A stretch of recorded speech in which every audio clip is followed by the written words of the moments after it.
পিস্তলের থেকে বড় অস্ত্র হলো কলম। 15 বছরের ফলাফল আজকে এটা। এরা থাকবে না, এদের বিরুদ্ধে আমাদের জিহাদ। ইনশাল্লাহ আপনাদের সহযোগিতা পেলে আমরা আরো ভালো রেজাল্ট করতে পারবো। এখানে কে ভিডিও করলো না এটা আমার কাছে মুখ্য না। আমি অপরাধী যখন অপরাধ করছে, অপরাধ করার যখন রাজনীতির দুর্বৃত্তায়ন থাকে, যখন রাজনীতিতে দুর্বৃত্তায়ন থাকে তখন দুর্নীতি আসে, সন্ত্রাস বিকাশ লাভ করে। 5 আগস্টের পূর্ববর্তী রাজনৈতিক পরিস্থিতি আপনারা সকলেই জানেন,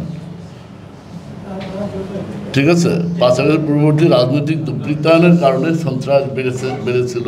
এই আজকে অবস্থা কেন? 15 বছরের ফলাফল আজকে এটা। তো রাজনৈতিক দুর্বৃত্তায়নের সাথে সাথে সন্ত্রাস, দুর্নীতি এগুলো বিকাশ লাভ করে।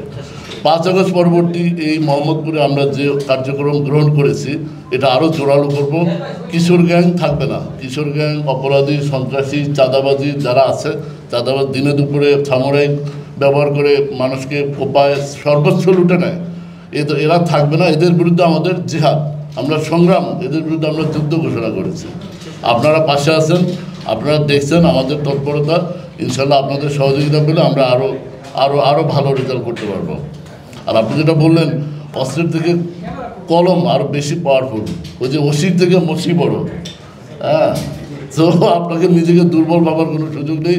আমার থেকে আপনারা বেশি পাওয়ারফুল, বেশি ক্ষমতাবান। ধন্যবাদ।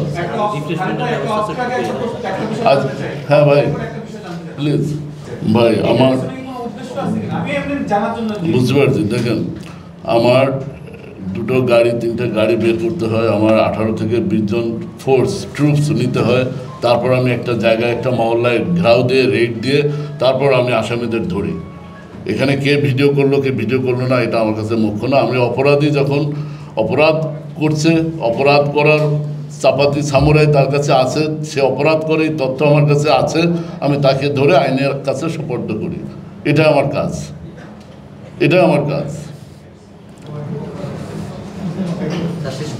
ধন্যবাদ ভাই, ওনারা উত্তর দিয়েছেন।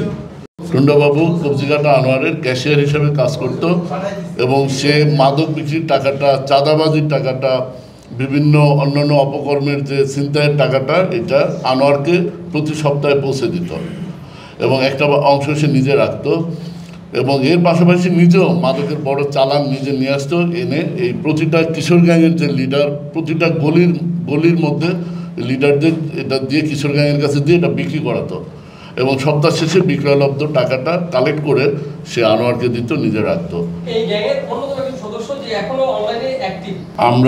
আমরা শুধু না, আর এই গ্যাংয়ের যত লোক আছে যারা অপরাধে জড়িত, আমরা প্রত্যেকের আমরা যেখানে পাবো আমরা গ্রেপ্তার করবো, কারণ এরা সবাই অপরাধীর মোহাম্মদপুরে আমি তো বলেছি কোনো কিশোর গ্যাং, চাঁদাবাজ, দখলবাজ এগুলো থাকবে না। আমরা আমাদের এই লক্ষ্য নিয়ে আমরা কাজ করে যাচ্ছি।